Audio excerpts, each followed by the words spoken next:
My brother, the one I had always trusted, wove a poisonous web of lies, whispering insidious doubts into the ear of my best friend, the girl I had secretly adored for what felt like an eternity. He meticulously convinced Jules that I would never make a move, planting that seed of false assurance purely so he could swoop in, ask her out, and claim her for himself. The betrayal felt like a physical blow, a gut-wrenching realization that severed not just a friendship, but a piece of my soul. In a fit of raw, protective anger, I blocked them both from my life, desperately attempting to cauterize the gaping wound in my chest, to sever every digital tether, and convinced myself I was moving on, or so I desperately tried to convince myself. But then, 6 months later, just when the jagged edges of my heartbreak were beginning to smooth, the universe delivered a blunt, unexpected force, an emergency call from the hospital. She needed me. It was a jarring intrusion, a cruel twist of irony that pulled me back into the orbit I had so fiercely tried to escape. The memory, sharp and unyielding, still cuts deep. I was 22, my heart overflowing with a reckless, youthful hope. I had arrived, sunflowers in hand, not just any flowers, but her favorites, a vibrant, hopeful splash of yellow ready to finally tell my best friend Jules the staggering depth of my feelings for her. And she, my beautiful Jules, stepped out onto her porch, barefoot and ethereal, wearing my brother's oversized sweatshirt, the familiar Attack on Titan logo mocking me from her chest. She smiled at me, a beacon of pure, unadulterated joy that, for a fleeting, agonizing second, I believed was for me. Then the realization hit, a cold, hard slap across the face, as if I hadn't been irrevocably, hopelessly in love with her since we were barely teenagers, since we were 13 years old. How could she not know? How could she not see it? Jules had been my gravitational center, my constant, my best friend for half my life. She was a delightful whirlwind of chaos and charm, often showing up to class with a whole bag of Cheetos but utterly baffled by the concept of a sharpened lead pencil. Our story began in 7th grade, a clatter of books, a startled yelp, and then the sickening thud as she, clumsy and vivacious, tripped over my carelessly abandoned backpack and met the unforgiving concrete pavement. I instinctively rushed to help her up, extending a hand she immediately grabbed, dusting off her jeans. Her eyes, still sparkling with indignation despite the dust, narrowed at me. "You absolute idiot," she exclaimed, a half-smile playing on her lips. "Who leaves their entire life in the middle of a war zone?" But then, a mischievous glint. A spark of the Jules the First would come to adore. "So, Jim? Or should we go solve the mysteries of the universe from the safety of the library?" That was it. That was our beginning. We became inseparable, a bond forged in scraped knees and shared secrets, a connection that felt as vital as breathing. Our nights were a blur of late-night facet times, our summers an endless reel of movie marathons, and our deepest conversations unfolded on her rooftop under a canvas of a million indifferent stars. Sharing dreams and anxieties that felt too grand for anyone else's ears, like we were the only two people on Earth. Over the years, we both navigated the awkward landscape of adolescence and young adulthood, dating other people, but none of it ever truly stuck. Each fleeting romance felt like a pale imitation, a muted melody compared to the symphony of our connection. There was always a silent measuring stick, and no one else ever quite measured up to the standard Jules had unwittingly set. It always felt like no one got us, the way we so effortlessly, intuitively got each other. We spoke a language only we understood, danced to a rhythm only we recognized. Others were just footnotes in our epic. She even once, with a casual flick of her wrist and a bright, easy laugh, joked that if we were both single at 30, we'd just get married. A casual jest for her, perhaps, but for me, it was a silent promise etched onto my heart, a sliver of hope I clung to like a shipwrecked sailor to driftwood. I laughed along, of course, feigning nonchalance, but I never, ever forgot it. My older brother, Eli, my confidant by blood, was privy to every agonizing detail of my silent adoration. I laid bare my soul to him, over and over, recounting tales of Jules, of stolen glances and unspoken affections. But his responses were always delivered with a sneer, a casual cruelty that stung more than he could ever know. "Dude," he'd often scoff, "if you haven't sealed the deal by now, she's clearly not into you, or you're just mistaking platonic affection for something more profound, like some lovesick puppy." But I knew. Didn't he see it? The way her eyes crinkled at the corners, sparkling with an almost incandescent joy, when I managed to make her truly laugh. The immediate, unquestioning trust in her voice when she'd call, her world in tatters. And I was always the first, and often the only, one she reached out to. How could that not be love? Then, the universe, it seemed, had finally aligned. When Jules finally broke up with her long-term boyfriend, a surge of terrifying, exhilarating hope coursed through me. I confided in Eli, my voice trembling with a potent cocktail of fear and resolve. "This is it," I told him. "I'm finally going to tell her how I feel. I'm scared, truly, but I'm ready." He offered a strange, unreadable expression, a flicker in his eyes that I, in my naive anticipation, dismissed as brotherly encouragement. Then came the hearty slap on the back, a performative gesture followed by a nonchalant, "Go for it, man."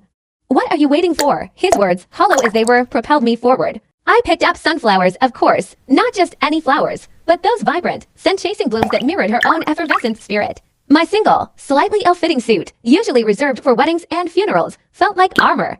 I practiced what I was going to say, every turn of the hula cadence for my rehearsed speech, a litany of adoration, of shared history, of a future I desperately craved. It wouldn't be eloquent, perhaps even a little clumsy, but it would be raw, undeniably me, and utterly, profoundly honest. The buoyant anticipation in my chest deflated with a sickening lurch when, as I turned the corner to her street, I saw it, Eli's familiar, clunky sedan, parked with an insolent casualness in her driveway.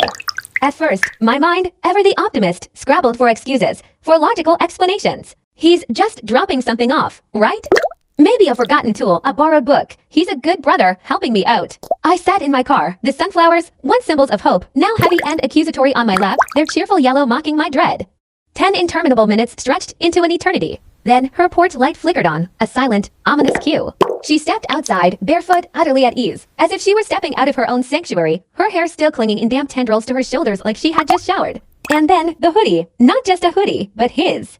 Eli's oversized Attack on Titan monstrosity, the very one I had painstakingly tracked down and ordered for his birthday last year. A cruel twist of fate, a brutal symbol of his betrayal, draped carelessly over the woman I loved.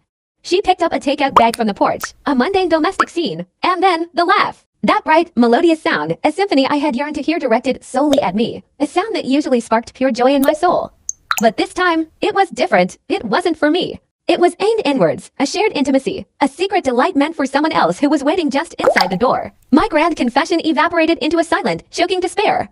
My feet remained rooted, glued to the floorboards of my car. No courageous knock, no heartfelt declaration, no final, desperate plea. Just the cold, hard reality of what was happening. I didn't get out. I didn't knock. I didn't say a single word. The sunflowers, once a beacon, became a monument to my utter failure, abandoned on her doorstep like a coward's surrender. The tires crunched gravel, carrying me away from a future that had just shattered into a million irreparable pieces. An hour later, as I aimlessly drove through the city, the cold, stark reality of the text message seared itself onto my retina. That was sweet. He loved them. No name. No unnecessary explanation. The he was unequivocally Eli. My gut twisted into a knot of nausea, a potent cocktail of heartbreak and bitter vindication. What was there to say? A hollow silence was my only reply. I didn't sleep that night, nor the one after. Sleep became a cruel stranger, banished by the relentless replay of that crushing scene, that insidious laugh, the image of his hoodie. Days later, the air between us crackling with an unspoken tension. I cornered Eli, my voice, though I tried to keep it steady, was laced with a venomous accusation. Are you seeing Jules? I demanded, my gaze unwavering. His shrug was infuriating, an almost imperceptible gesture of indifference, as if this deeply personal betrayal was nothing more than a casual annoyance. You never made your move, man, he drawled, his words dripping with a condescending pity. What did you really expect? Life waits for no one. The audacity, the sheer disregard for my feelings, was a punch to the gut. I tried to explain, my voice rising in exasperation. I was going to, that very night. That was the night, but he merely let out a derisive snort, a sharp, cutting sound that sliced through my last vestiges of hope. Yes, you were just too slow. How? The most agonizing chapter of this twisted tale was my own self-inflicted torment. The worst part, I still tried, with every fiber of my being, to maintain a semblance of normalcy with her, to pretend that the chasm between us hadn't widened into an abyss. She and Eli were now official, their public displays of affection a constant, searing reminder of what I had lost. Yet, I remained her steadfast anchor, the resume editor, the reluctant chauffeur for soul-crushing DMV appointments, the ever-patient listener for her work woes. I clung to a flimsy narrative, whispering it to myself like a prayer. It's fine. Really, maybe this is just how it was meant to be. Maybe I was never destined to have her, only to be near her. The charade continued, culminating in a group dinner at Jules's apartment, a domestic tableau I had once fantasized about, now twisted into a spectacle of my own despair. She sat beside Eli, her posture a casual testament to their newfound intimacy, leaning into him with an effortless grace that tore at my insides. As if on cue, halfway through the meal, Eli excused himself to the bathroom, leaving a gaping, temporary void beside Jules. She turned to me then, her gaze direct, earnest, and entirely oblivious to the devastation she wreaked. You know, she began, her voice soft. You're truly the only one who really gets me. My heart, a traitorous thing, dared to flutter. That's why, she continued, oblivious. I need you to help me write a speech for Eli's birthday. Something perfect, something that really captures him, a cruel joke, a twist of the knife. I was being asked to craft the very words that would celebrate the man who had stolen my future, a man whose birthday I now had to help commemorate, through her loving words. A fragile, brittle smile was all I could manage, my facial muscles straining against the immense pressure of my crumbling resolve. Inside, something irrevocably cracked. A final, structural fissure in the carefully constructed dam of my composure. As the evening dissolved into the mundane ritual of cleaning up, my fingers brushed against a folded piece of paper, nestled incongruously among a pile of junk mail addressed to me. Jules, humming softly, remained oblivious to the seismic shift about to occur. I picked it up, my heart hammering against my ribs. The words on the crumpled paper screamed at me, a ghostly echo from a parallel timeline. I think I've been in love with you all along. I'm just scared. I don't want to lose what we have. And then, the date? The day before I had arrived, sunflowers in hand, ready to confess my heart. The universe, it seemed, was not just cruel, but exquisitely, torturously ironic. 10 minutes I stood there, trapped in a breathless void, the air thick with what ifs and if onlys, my past, present, and future imploded in that instant. Every dismissive word from Eli, every forced smile I had offered, every agonizing moment of normalcy twisted into a grotesque mockery. With a numb, deliberate motion, I refolded the note, tucking it back into its hiding place as if it were a bomb I was defusing. I uttered not a single word, allowing the crushing silence to speak for itself. I went home that night and, with a final, definitive gesture of self-preservation, blocked them both from my life, severing the last fragile threads of connection. The agonizing truth hammered home. Jules had harbored feelings for me all along, but in the end, she had chosen him, my own brother. Was it fear, convenience, a twisted sense of loyalty? The why was a relentless, tormenting question that echoed in the empty chambers of my heart. That was 6 months ago. 6 months had limped by since that devastating night, and I had painstakingly begun to stitch myself back together. I was healing, or so I bravely told myself, building walls around the wreckage of my heart. But then, last night, a ghost from the past materialized on my phone screen. An unknown number, a text message that shattered the fragile peace. I miss you. I think about you every day. The words, simple yet loaded with a lifetime of unspoken meaning, sent a jolt through my entire being. My thumb hovered, paralyzed between a defiant silence and a desperate yearning for answers. I couldn't bring myself to reply, but the thought of deleting it, of erasing that sliver of impossible possibility, felt like a betrayal to my younger, more hopeful self. Almost immediately, as if the universe delighted in orchestrated chaos, another text pinned, a friend, delivering the news with the blunt force of a sledgehammer. Jules and Eli, they were over. Just like that, an entire hour I sat there transfixed by the glowing screen, my mind a maelstrom of conflicting emotions. Hope, anger, confusion, a dangerous flicker of renewed desire. I typed out a reply, then another, each one a desperate attempt to articulate the storm within, only to delete them all, one after another, unable to find the right words. Unable to trust the treacherous currents of my own heart. The clock on my nightstand glowed a stark, unforgiving 3 a.m. when I finally conceded to the overwhelming exhaustion and dragged myself to bed. My mind, however, remained a frantic carousel of swirling thoughts, utterly incapable of grasping a solution, still so terribly unsure of what move to make next. The morning offered no respite. Instead, as the first gray light filtered through my blinds, I was jolted awake by the insistent buzz of my phone, displaying 3 fresh notifications. Each was from the familiar, yet now dreaded, number. There was no doubt in my mind who the sender was. They were, unequivocally, all from Jules. Her messages, a cascade of remorse, painted vivid pictures of profound apologies and poignant declarations of how deeply she missed my presence. Yet, a wall of stubborn silence had settled over me, impenetrable. I simply couldn't bring myself to respond. I proceeded through my morning ritual, mimicking normalcy, before heading to work. My days are typically spent as a graphic designer at a snug, independent marketing firm, certainly nothing grandiose or headline-worthy. But it consistently delivers the means to keep the lights on and the vault from the door. Inside the office, the usual hum of creativity felt alien, a discordant symphony. My focus, usually as sharp as a freshly rendered pixel, had utterly dissolved into a fog of distraction. Every task, every email, every client brief felt like an insurmountable mountain. It wasn't long before Willie, my astute boss with his knack for quiet observation, noticed my unusual lethargy. He approached my desk, his voice a soft inquiry, "Are you okay?" I merely offered a tight, almost imperceptible nod, my throat tight, and mumbled something about a restless night. Mercifully, he didn't press the issue, sensing perhaps a deeper turmoil beyond a mere lack of sleep. Once the workday finally bled into evening, I sought refuge at the gym, hoping the rhythmic clang of weights and the burn of exertion could scour the emotional debris from my mind. I was deep into my routine, sweat stinging my eyes, when my gaze nagged on a figure across the vast, echoing space. Eli, a jolt, sharp and unwelcome, shot through me. We hadn't exchanged a single word, not even a glance, since I had systematically expunged him from my digital life. Our eyes locked, an unnerving, silent confrontation stretching for what felt like an eternity. Then, with a slow, deliberate cadence, he began to walk towards me. Every fiber of my being screamed at me to flee, to turn on my heel and vanish. "Hey," he managed, his voice attempting a casual lightness that felt utterly grotesque, as if the earth-shattering events of the past months had simply been a minor misunderstanding. As if he hadn't plunged a dagger into my trust with the most egregious betrayal imaginable. My response was a rigid, almost imperceptible nod, my gaze fixed intently on the weights, my muscles straining in a desperate attempt to channel my fury. He lingered there, a monument to his own discomfort, for what stretched into an interminable minute. Finally, the words, heavy and laden, tumbled from his lips. "Jules and I? We broke up." A cold, hollow I heard was all I offered, my eyes steadfastly refusing to meet his, and willing to grant him even that small measure of acknowledgement. "She's been asking about you," he continued, a tremor in his voice. "Says you won't answer her texts," with a decisive clatter. I set the weights down, their metallic thud echoing the finality in my own resolve, and snatched my towel. "Not my problem," I stated flatly, my voice devoid of emotion.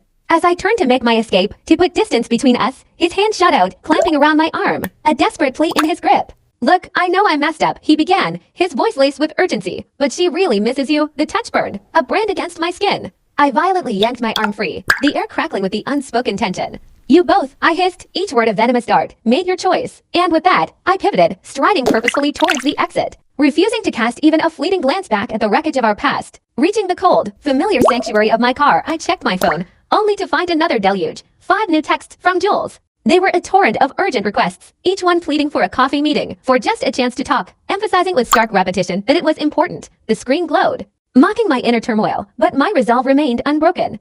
I still didn't reply, couldn't bring myself to.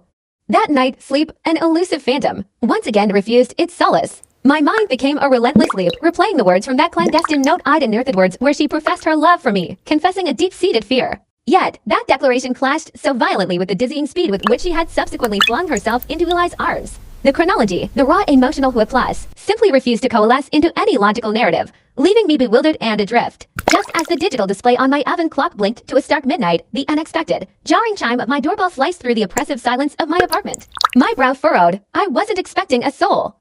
Peering cautiously through the fisheye lens of the peephole, my breath hitched. There she was, Jules, a solitary figure huddled against the biting night air, her arms wrapped tightly around herself in a desperate attempt to ward off the cold. Her face was a landscape of raw emotion, blotchy and swollen, undeniable evidence that she had been weeping. For a long, conflicted moment, my hand hovered over the doorknob, every instinct screaming at me to keep the barrier firmly in place. But then, a flicker of something, a stubborn ember of residual concern or perhaps just a morbid curiosity stirred deep within me, overriding my better judgment. Slowly, deliberately, I unlatched the locks and pulled the door open, my voice a low, guarded question. What are you doing here, Jules? She lifted her tear-streaked face, and her eyes host impossibly wide, shimmering pools that had always held an irresistible sway over me, a weakness I couldn't quite conquer at mine. You wouldn't answer my texts, she whispered, her voice husky with edged tears. I remained rooted to the spot, making no gesture of invitation, the chilly night air still swirling around us. It's midnight, Jules, I stated, a note of exasperation creeping into my tone. I know, she conceded, her shoulders slumping. I'm sorry, I really, truly need to talk to you. With a heavy sigh that seemed to carry the weight of months of unspoken pain, I finally stepped aside, the subtle gesture and reluctant admission. She drifted past me, a phantom in my own home, her gaze sweeping slowly across the contours of my apartment. It was a new landscape for her, unfamiliar. I had meticulously packed up my old life and found this space after the cataclysmic events had unfolded, a desperate attempt to carve out a fresh start from the ruins. Nice place, she offered, her voice soft, almost a whisper, as she surveyed the unfamiliar surroundings. I gave her nothing in return, no acknowledgement, no warmth. My arms remained defiantly crossed over my chest, a physical barrier, as I stood sentinel, a silent, unyielding monument of expectation, waiting for her to finally articulate the purpose of this audacious midnight intrusion. Without a hint of invitation, a characteristic move that was so undeniably Jules, she simply sank onto my couch, making herself at home as effortlessly as she always had. No matter where she found herself, I, however, maintained my stance, remaining rigidly upright, and willing to yield even that small concession of comfort. The words, when they finally came, were delivered in a rush, a quiet explosion. Eli and I, we broke up. She paused, her eyes, now glistening, lifting to mine, searching for some flicker of understanding, some sign of reprieve. I know. I made a mistake, a beat of silence, heavy and pregnant with implication. Then she reiterated, as if to underscore the magnitude of her confession. A huge mistake. I remained utterly silent, a statue carved from resentment and bewilderment. For 6 agonizing months, this precise scenario had played out countless times in the claustrophobic theater of my mind, Jules returning, a contrite figure admitting her colossal error. But now, as the carefully constructed fantasy bled into stark reality, a strange, unsettling emptiness enveloped me. Was it truly nothing, or perhaps just a profound, pervasive numbness, a protective layer against any resurgence of pain or hope? My voice, when it finally emerged, was a strained whisper burdened with the weight of unspoken questions. That note, I began, forcing her to confront the genesis of this agonizing unraveling. Did you mean it? Really, truly, did you mean it? A fleeting shadow of confusion flickered across her features. Then her eyes, those beautiful, treacherous eyes, widened perceptibly, a sudden comprehension dawning. You found that, she gasped, a tremor in her voice. I gave a curt, almost involuntary nod. Yes, she affirmed, her voice gaining a fragile strength. I meant every single word. I was going to give it to you that very night. But then Eli showed up and her words trailed off, a hesitant silence filling the space between us. And what, Jules? I pressed, my patience wearing dangerously thin. I finally capitulated, allowing myself to sink into the hardback chair across the room, consciously creating a chasm between us. A stark refusal to sit beside her on the inviting softness of the couch. She continued, her narrative a painful unraveling of my own suppressed history. He told me. He told me exactly how you felt about me, she confessed, her gaze dropping to her clasped hands, unable to meet my eyes. He said you'd been in love with me for years, a silent devotion, but were always too scared, too timid, to ever articulate those feelings. He even suggested you'd probably never ever make a move. A hot surge of anger, a bitter taste, flooded my mouth. My jaw clenched so tight it ached, a physical manifestation of the betrayal and the years of unspoken yearning. And then, she added, and I got scared, I thought, the irony stinging. I kept thinking about the unthinkable. What if we did try? What if we ventured into that fragile space between friends, and it crumbled?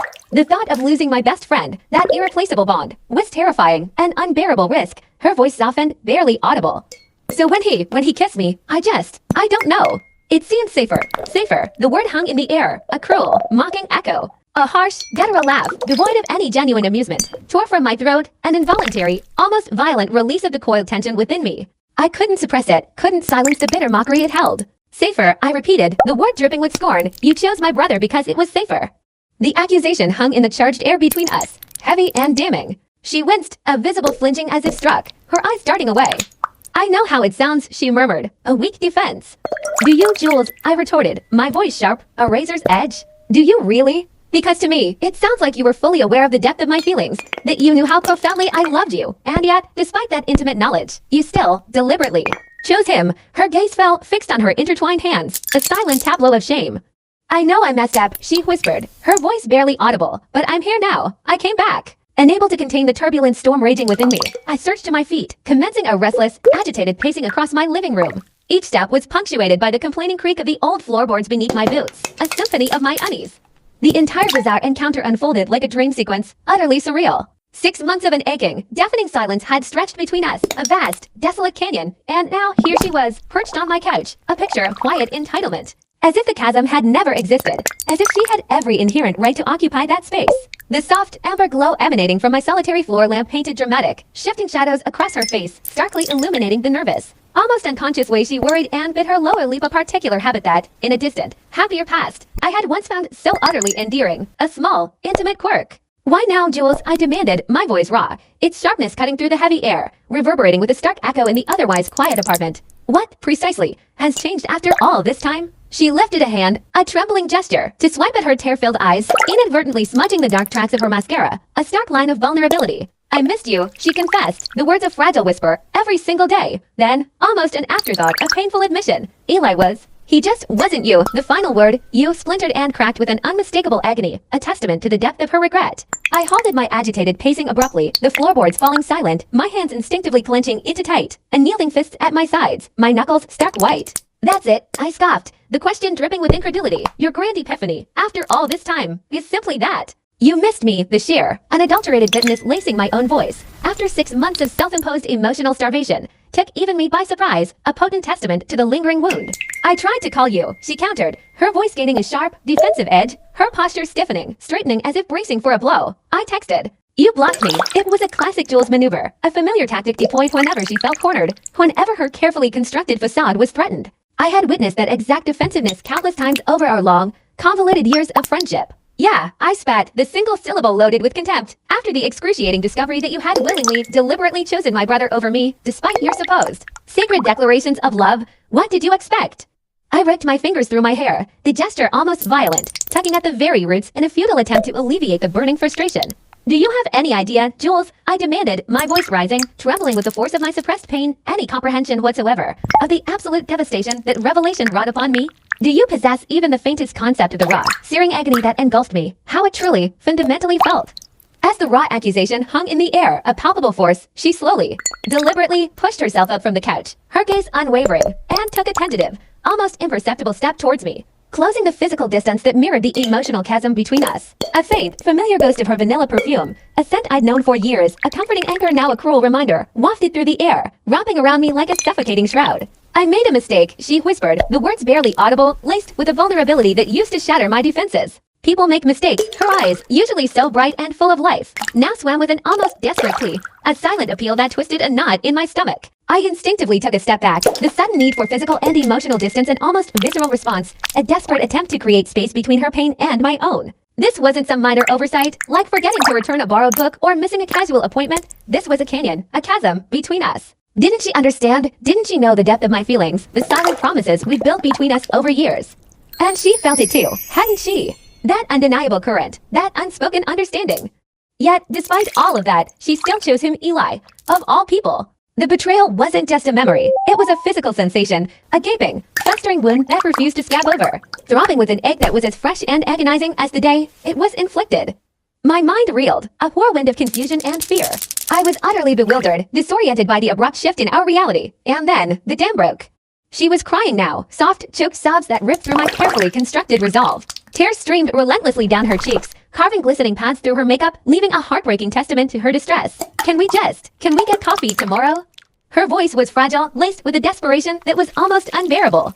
Talk this through properly, please. Every fiber of my being screamed no. I wanted to shut her down, to cut off this desperate plea before it could take root. I truly did. But then, a stubborn, persistent part of me, that same foolish, hopeful part that had cherished her image since we were 13, practically kids, elbow to elbow in Mrs. Henderson's stuffy biology class, dissecting frogs and whispering secrets, simply couldn't utter the word.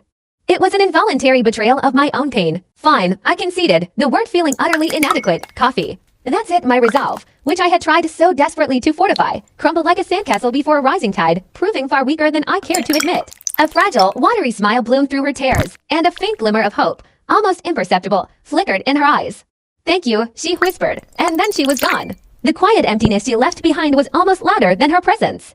After she left, sleep became an impossible dream. My bedroom, usually a sanctuary, became a torture chamber, simultaneously suffocatingly hot and chillingly cold, reflecting the chaos inside me. My mind, a relentless projector, kept replaying every agonizing detail, every painful moment, on an endless loop. The crumpled note I'd accidentally found tucked away in her purse when she'd innocently asked me to grab her wallet. Its incriminating words burned into my memory. The telltale hoodie Eli's, undeniably his, that she was wearing far too casually, when I arrived with a hopeful bouquet of sunflowers, my heart a stupid, fluttering mess.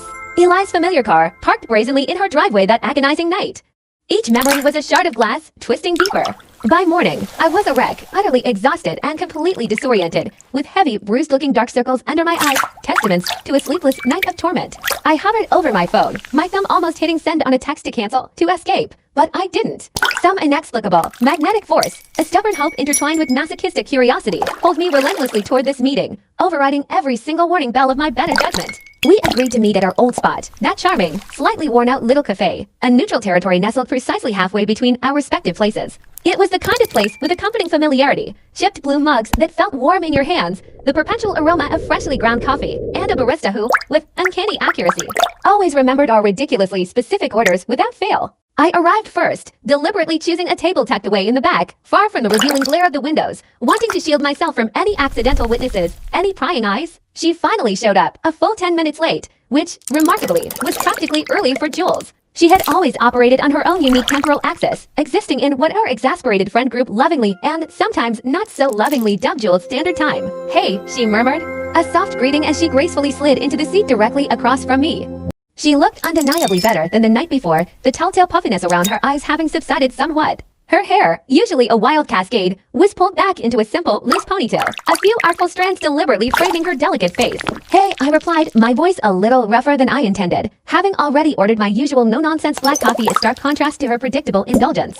The waitress approached, pad and pen ready, and Jules, without missing a beat, recited her elaborate, almost theatrical order, a complicated latte, of course, loaded with extra everything. Caramel drizzled generously, a towering swirl of whipped cream, an additional espresso shot for that kick, and a delicate dusting of cinnamon on top.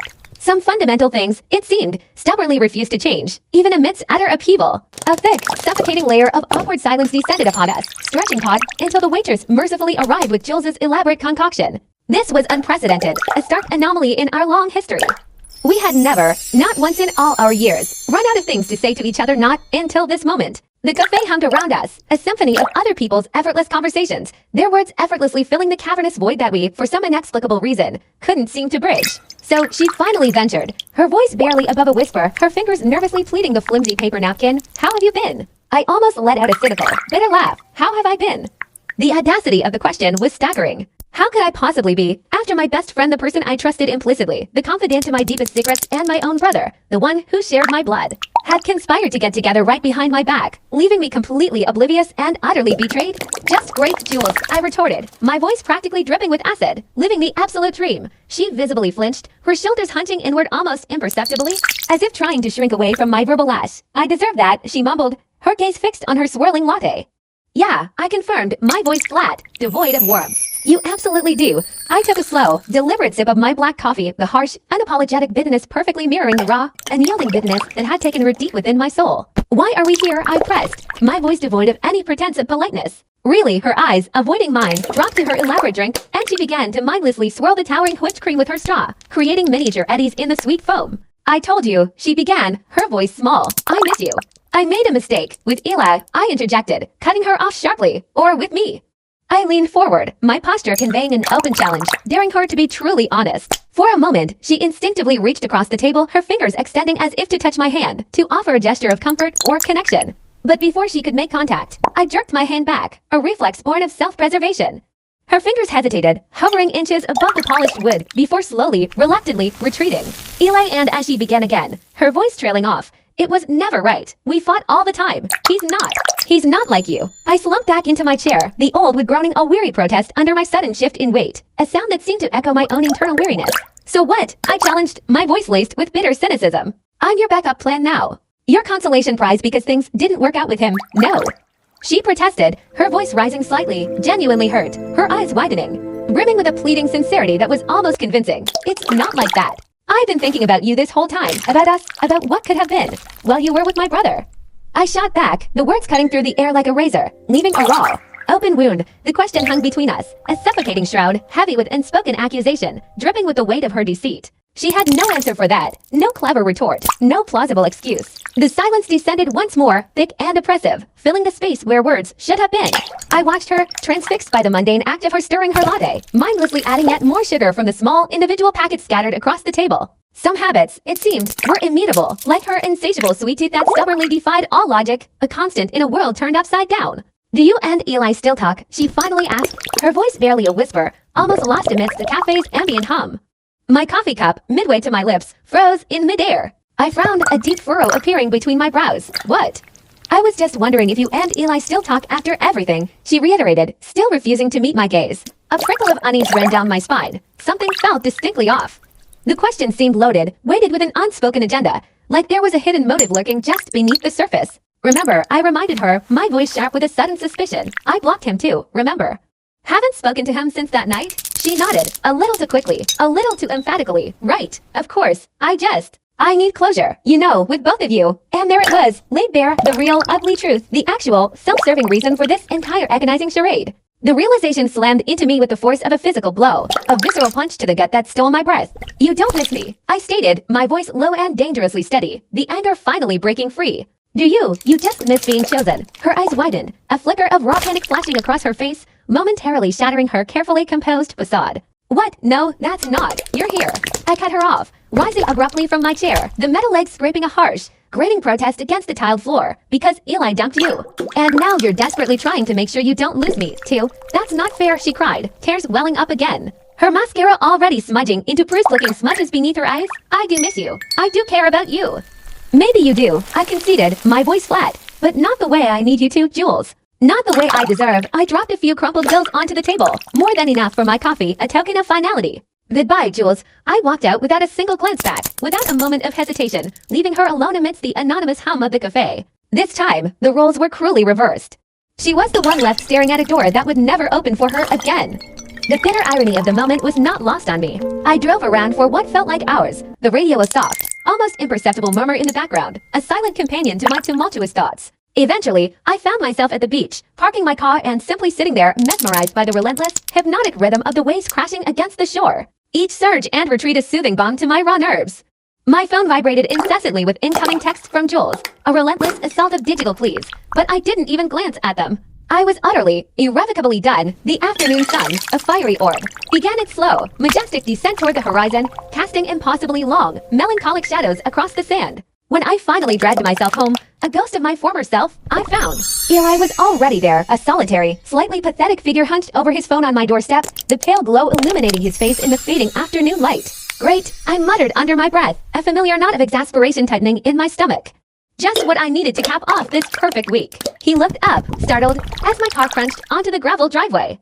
His eyes, usually so confident, now held a strange cocktail of guilt and a desperate, almost hardened resolve. I cut the engine, the sudden silence amplifying the tension. "What do you want?"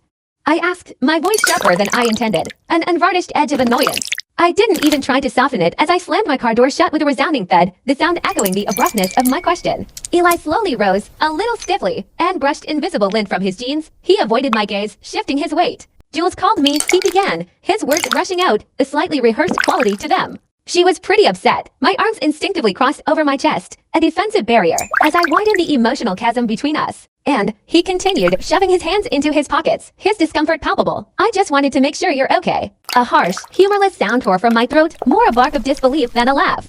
It contained no joy, only a bitter, biting sarcasm. "Now, you care if I'm okay." I sneered, the words laced with years of unspoken grievances. "That's rich, Eli.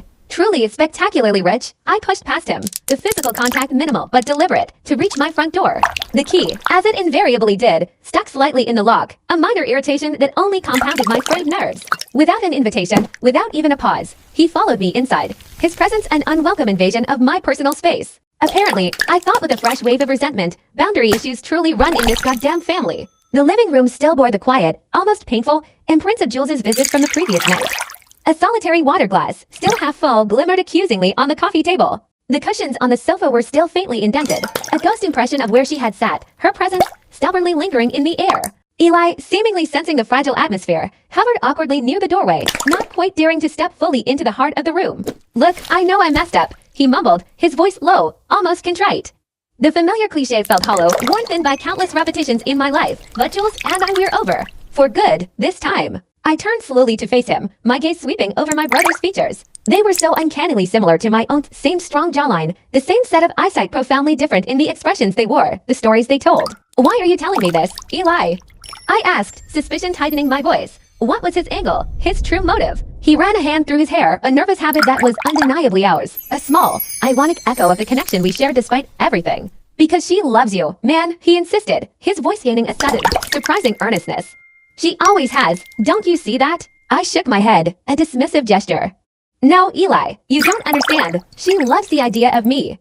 The comforting predictability, the unwavering stability. I was merely her safety net, her ever-reliable backup plan, always there if everything else fell apart." My words were clipped, cold. A shield against the glimmer of doubt his assertion tried to plant in my heart. Eli sighed, a heavy, world-weary sound, his shoulders slumping in defeat.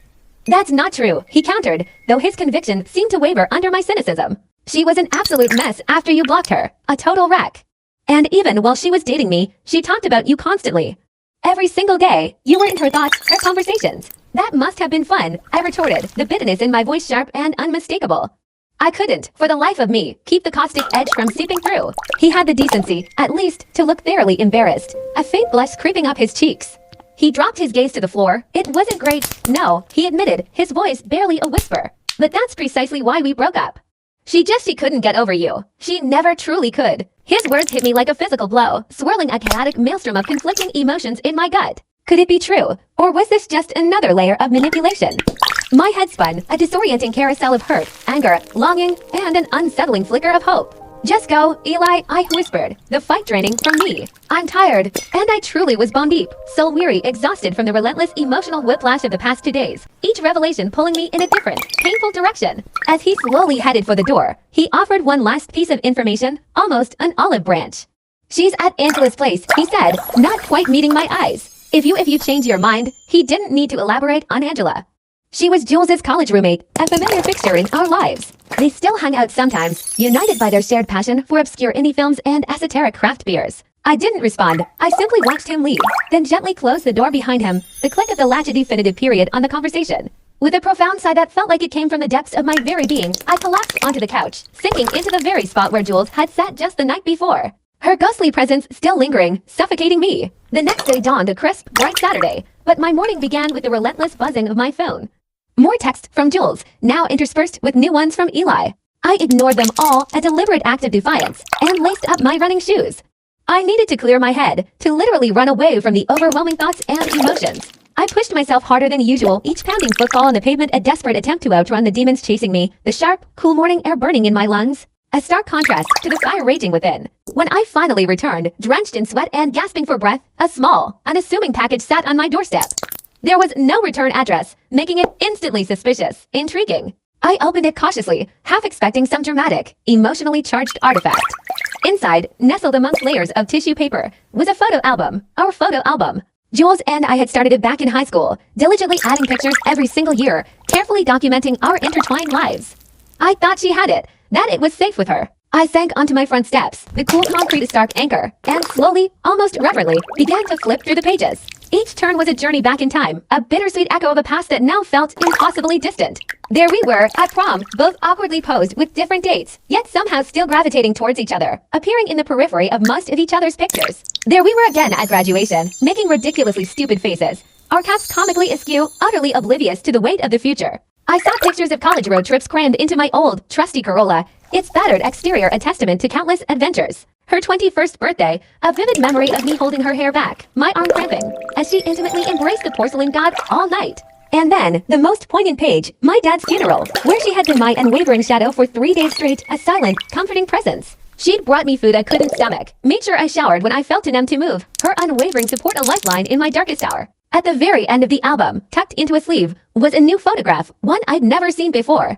It was from that night, 6 months ago, the night everything irrevocably fractured. It was me standing on her porch, clutching a vibrant bouquet of sunflowers, my face pressed close to her window, peering in with an expression so open, so hopeful, so incredibly nervous, and undeniably, painfully in love. She must have taken it just before she stepped outside, before I saw her, before the world tilted on its axis at the sight of her in Eli's hoodie. The sunflowers in the picture were a brilliant splash of yellow against the deepening twilight, a vibrant burst of color in the fading light, ironically mirroring the fleeting hope in my heart. Below the image, in her familiar, looping handwriting, were words that cut me to the core. The moment I made the biggest mistake of my life. I closed the album, the soft yet a final, resolute sound, and pushed it away from me.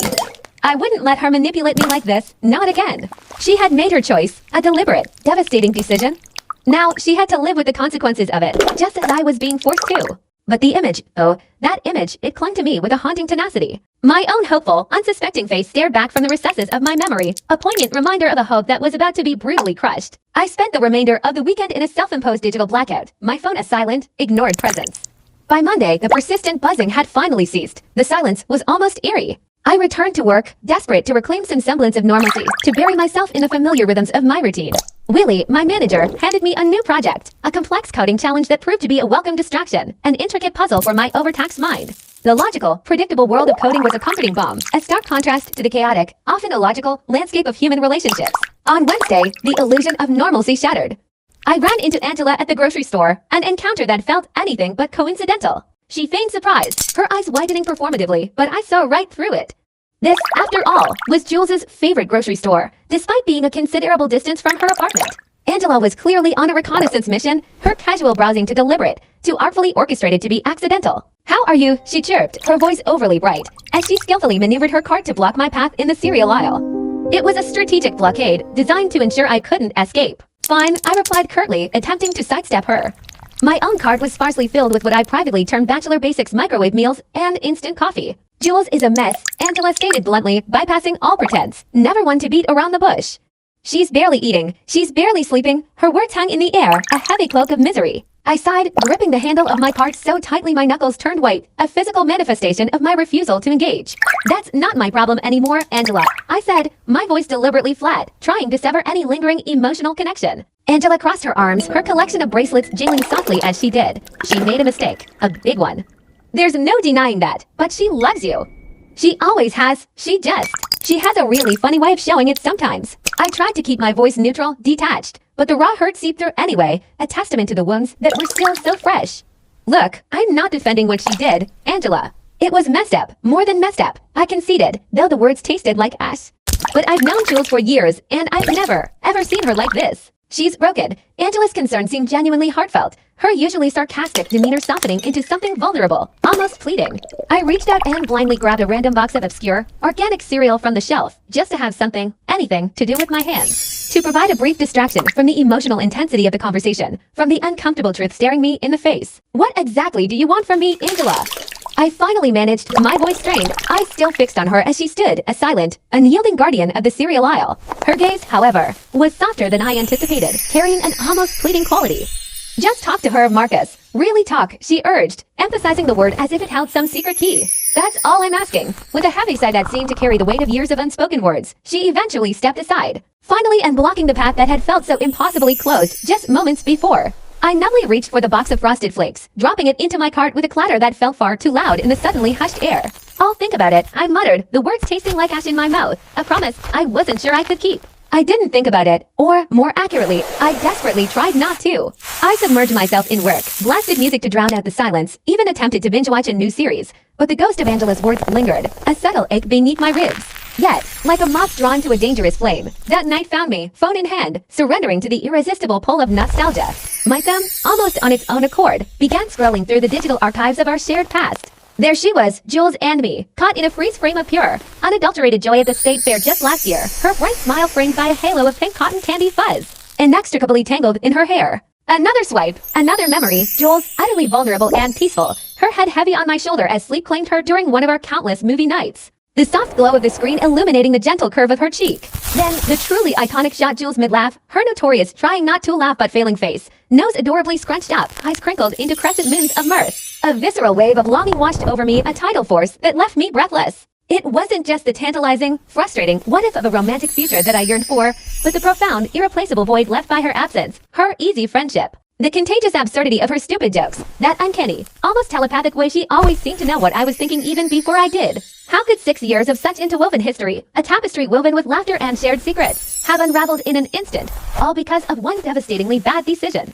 The brutal, undeniable truth of it settled deep within my chest, a leaden weight that felt impossible to dislodge. The following day, amidst the mundane rhythm of my morning, a jarring call flashed across my phone screen, an unfamiliar number. My initial instinct, born of habit and a desire to avoid unsolicited distractions, was to let it go to voicemail. But the area code, undeniably local, gave me pause. A whisper of intuition, a prickle of unease, nudged me. Something, an inexplicable pull, compelled me to answer, hello.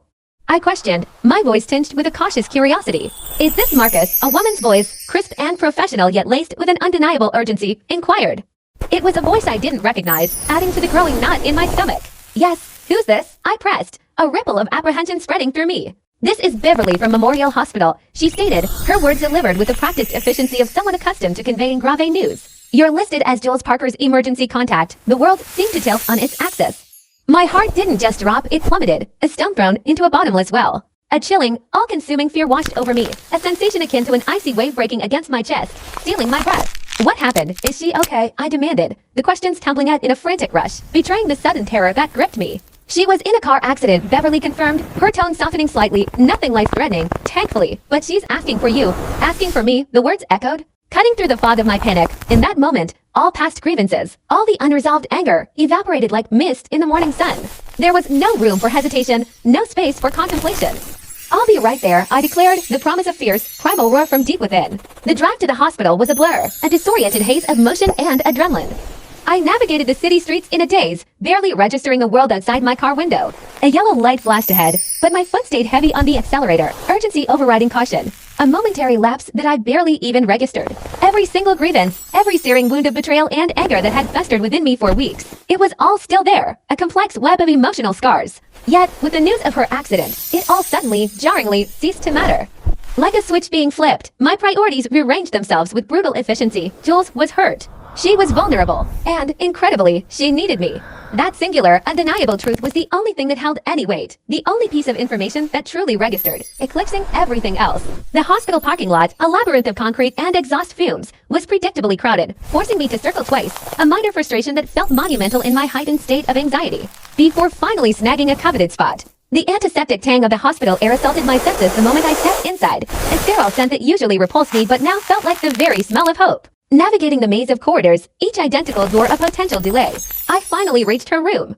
There she was, sitting up in bed, a stark image against the clinical white sheets. Her skin was a shade too pale, an unsettling contrast to her usually vibrant complexion, but her eyes, though slightly shadowed, were unmistakably alert, fixing on me with an intensity that belied her fragile appearance. A stark white bandage adorned her forehead, a stark banner of her recent ordeal, and her left arm was carefully cradled in a sling, a visual testament to the trauma. The hospital gown, a shapeless, expansive pale blue fabric, seemed to swallow her, making her appear even smaller, more delicate than I remembered, a stark reminder of her vulnerability. You came, she whispered, her voice a raspy murmur, raw with surprise. as if my presence defied all logical expectation. Of course I came, I retorted, the words coming out sharper than intended, though beneath the terse reply lay a torrent of complicated emotions. I remained rooted by the doorframe, a physical barrier matching the emotional chasm between us, unsure if I dared to bridge the distance, to trespass further into her space. The room itself was a sterile cocoon, permeated by the familiar, clinical scent of antiseptic, underscored by the fainter, almost incongruous floral notes of whatever industrial cleaner they used on the polished linoleum floors.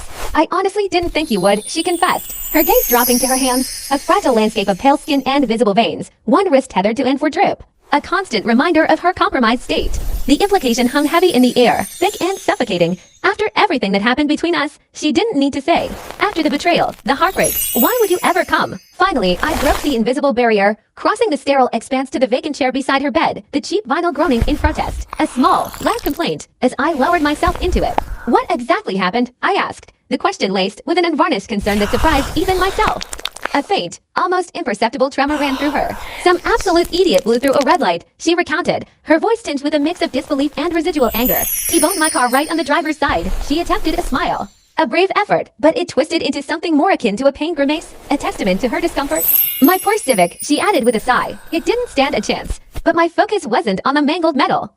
But you're okay, I pressed, unable to mask a raw, urgent worrying in my voice. A small, almost dismissive shrug, a painful movement given her current state. Concussion, dislocated shoulder, a smattering of cuts and bruises, she listed, ticking them off like a grocery list. I'll live. Her gaze, direct and unwavering, met mine then, her eyes clearer, more intensely present than they had been during our last tense chat in the supermarket. I'm really sorry they called you, she began, a hint of guilt shadowing her features. I never got around to updating my emergency contacts. It's fine, I murmured, though the words felt hollow, shifting uncomfortably in the unforgiving vinyl chair. Is there someone else I should call? Your mom, Angela. She shook her head, a small, involuntary wince flashing across her face, a clear indication of the pain such simple movements caused. Mom's in Florida, she explained, her voice quiet. Angela's coming later. Her gaze drifted, her fingers idly picking at the worn edge of her hospital blanket, a nervous habit. A beat of silence stretched, thick with unspoken meaning, before she finally added, almost an afterthought, Eli stopped by earlier. The name was a jolt, an electric current of resentment shooting through me. My jaw instantly, involuntarily clenched, a tightening knot of old anger. Noticing my reaction, she rushed to clarify, her eyes wide with an almost desperate earnestness. Oh, I didn't ask him to, she insisted, as if trying to defuse a bomb. He heard from Angela. Her eagerness to distance herself from his presence was palpable, almost painfully so. We lapsed back into a suffocating, awkward silence, each breath a heavy thing. The air crackled with unspoken words, a palpable tension that seemed to hum between us. A nurse, blissfully unaware of the emotional minefield she was entering, bustled in, her cheerful efficiency a jarring, almost unsettling, contrast to the heavy atmosphere in the room. She checked Jules's vitals with a professional detachment, a brief, clinical interlude, before disappearing as quickly as she'd arrived, leaving us once more submerged in our complicated quiet.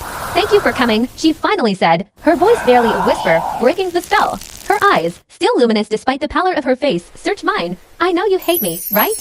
The question hung in the air, a fragile balloon waiting to burst. I don't hate you, Jules, I exhaled, the admission a heavy sigh, feeling like a massive weight being painstakingly lifted from my chest, though its removal left a hollow ache. I'm angry. I'm incredibly hurt. But no, I don't hate you. She nodded slowly, a single, crystalline tear tracing a glistening path down her pale cheek, reflecting the muted hospital lights. I got your flowers, by the way, she murmured, her voice thick with emotion. The sunflowers, my entire body froze, an involuntary shiver running down my spine. My breath hitched in my throat, catching like a snagged thread. What? I managed, the word barely a whisper, laced with utter disbelief. After you left that night, she explained, her gaze drifting towards the window where the gentle afternoon light streamed in, painting soft, golden rectangles on the wall. I found them on the porch. The revelation hit me like a physical blow. I knew they were from you, she continued, her voice growing softer, but then you texted me. You said he loved them, like they were meant for Eli. The memory, sharp and jagged, still held the power to sting. A fresh cut on an old wound. She winced, her eyes fluttering shut for a brief, agonizing moment, as if trying to block out the painful flashback. I felt a surge of panic, my mind scrambling, utterly at a loss for words, trapped in a maelstrom of confusion and hurt. I thought you knew I was with Eli, she stammered, her voice tinged with a desperate plea for understanding. And you were just being nice. The words exploded from me. A raw, incredulous roar that seemed to echo off the sterile walls. I pushed myself up from the chair, the vinyl scraping loudly against the floor, a harsh sound in the confined space, my body propelled by a surge of renewed anger and agony. Being nice, I repeated, disbelief etched onto my face. Jules, I was there that night. I was there to tell you I loved you. I know that now, she whispered, her voice barely audible over the ringing in my ears. She made a tentative move to reach for my arm, a gesture of desperate connection, but quickly recoiled, wincing visibly as the movement sent a fresh jolt of pain through her. I didn't then, she clarified, her eyes pleading for my comprehension. Not until much later, when Eli told me the confirmation of Eli's involvement, always a festering wound. Twisted and new in my gut, I started pacing the confined space of the small hospital room, my steps heavy and agitated, raking my hands through my hair in a gesture of utter frustration. This is insane, I muttered, the words a repetitive mantra of disbelief. This entire, ridiculous situation is absolutely insane. I know, she conceded, the words barely escaping her lips before a fresh wave of tears began to stream, hot and silent, down her face, leaving shimmering trails on her pale skin. I messed everything up, didn't I? Her voice was choked with remorse. I was so incredibly scared of losing you, of changing what we had, that I pushed you away instead. How utterly, profoundly stupid is that? I stopped my frantic pacing, pivoting sharply to face her, the air thick with the unspoken question. Why, Jules? I demanded, the accusation raw in my voice. Why Eli, of all people? Why my brother?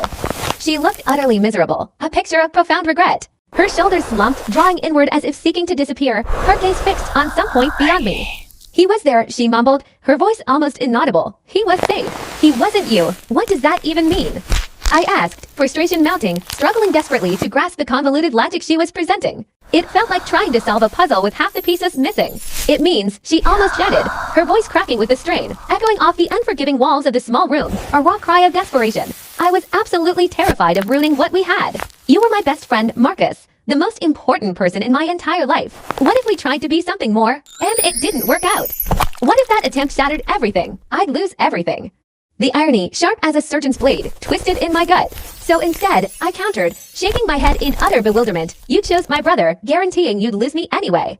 How is that supposed to make any sense, Jules? I know it doesn't, she conceded, the words heavy with self-reproach, her voice barely a whisper now. I wasn't thinking clearly at all. She lifted her good hand, the one not tethered to the floor, and roughly wiped away the fresh tears streaking her face, a gesture of desperate self-control.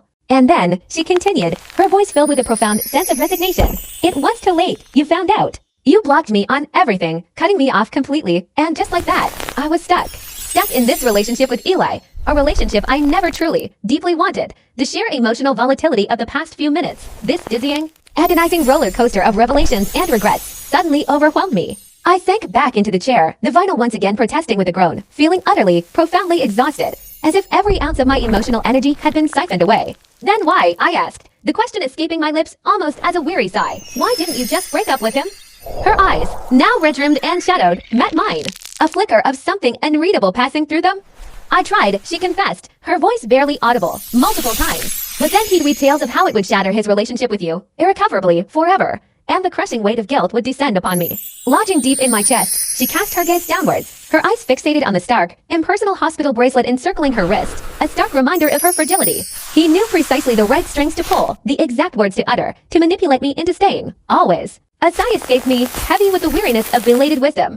That ship, I stated, the idiom a poignant echo of lost time and irreversible choices, had already sailed. My voice, when it emerged, was flat, devoid of inflection, a hollow drone. I comprehend that now. She slowly extended her hand towards mine, and this time, after months of emotional distance, I allowed her to take it, our fingers hesitantly intertwining.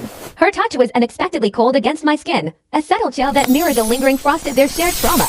I'm so incredibly sorry, Marcus, she whispered, her voice thick with the burden of unspoken regrets, for everything that transpired. I looked down at our hands clasped together, a silent testament to a connection that stubbornly persisted. It felt intrinsically right, a surprising comfort even after the chaotic wreckage of recent months like to disparate pieces of a complex puzzle finally finding their predestined, perfect fit. Anytime, Jules, I reassured her gently, my thumb stroking the back of her hand. This entire situation is an enormous amount to process for both of us. She offered a soft nod, her eyes reflecting a quiet understanding, and squeezed my hand with a feather-like pressure. I understand, she murmured, a shared acknowledgement passing between us. Reluctantly, a profound hesitation tugging at me, I stood up, slowly unclenching my fingers from hers.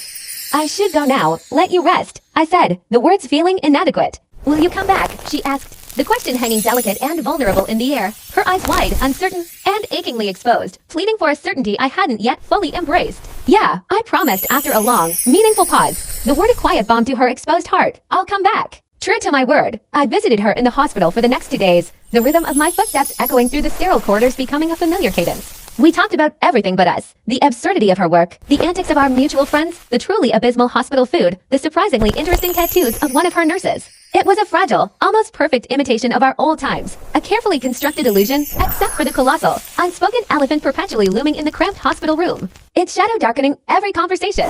She was finally released from the clinical confines of the hospital on Saturday. Angela, ever the dependable friend, was there to pick her up, but Jules specifically asked if I could come over that night to talk. I readily agreed, yet a deep-seated nervousness began to coil in my stomach, a knot of apprehension tightening with every passing hour. I still hadn't untangled the complex web of my own desires. Part of me still simmered with a potent, unresolved anger. A stubborn, resilient part of me still clung fiercely to my love for her. And another, more insidious part, was utterly terrified of facing the excruciating pain of being hurt again. I spent the entire day attacking my apartment with a furious, nervous energy, scrubbing away not just deaths, but the swirling anxieties within me, a productive nervous habit, at the very least. When I arrived at her apartment later that evening, Angela, with a knowing look and a perfectly timed, "Oh, I just remembered I have plans," conveniently remembered a prior engagement, leaving Jules and me alone in the subtly charged silence. Jules was curled on the couch, looking considerably better than she had amidst the sterile white sheets of the hospital, yet still visibly bruised, the angry purples slowly softening into muted, hopeful shades of yellow-green. She was enveloped in an oversized sweater, one I instantly recognized as an old favorite, a comforting cocoon against the world. "Hey," she said softly, her voice a hesitant whisper, as she tucked her legs carefully beneath her. "Hey," I replied, settling into the armchair directly across from her, maintaining a deliberate, unspoken distance. I wasn't ready to bridge that gap just yet. The familiar, comforting trinity of her apartment scent vanilla candles, the subtle fragrance of the lavender laundry detergent she always used, and her own unique essence washed over me, instantly unlocking a dam of bittersweet memories. "Thanks for coming," she began, gently adjusting the sling on her arm, a fleeting wince crossing her face. "And for visiting me in the hospital." I offered a silent nod, my gaze drawn to the coffee table where the familiar, leather-bound photo album I'd received now sat, an unspoken invitation. "Are you feeling any better?" I asked, my voice laced with genuine concern, still very sore. She drew a shaky, fortifying breath, her uninjured hand unconsciously picking at the delicate weave of her sweater's hem, a telltale sign of her growing unease. "I need to tell you something." "Here it comes," I thought, bracing myself for the anticipated blow, a silent red coiling in my stomach. "Okay," I said, my outward composure belying the storm within. "I saw Eli yesterday," she confessed, her voice a careful, steady cadence. "He came by to check on me." Despite the composed tone, her eyes, those windows to her soul, betrayed a frantic flutter of nerves. I tensed, every muscle in my body tightening, preparing for the worst possible revelation. And I told him I couldn't see him anymore," she continued, a quiet resolve hardening her tone. "Not even his friends, not for a very long while." She spoke the words with a practiced conviction, as if she'd rehearsed this difficult confession countless times in her mind. Astonishment washed over me. This wasn't the narrative I'd braced myself for. Her decisive declaration caught me completely off guard. "Why?" I managed to ask, a single word laden with disbelief. "Because this bizarre triangle," she explained, a profound weariness in her voice. "It's not fair to any of us. It's a cruel charade." Her eyes, steady and clear, held mine, a testament to her newfound resolve. "I made a terrible mistake, Marcus. I've been making the wrong choices, disastrous choices, for far too long.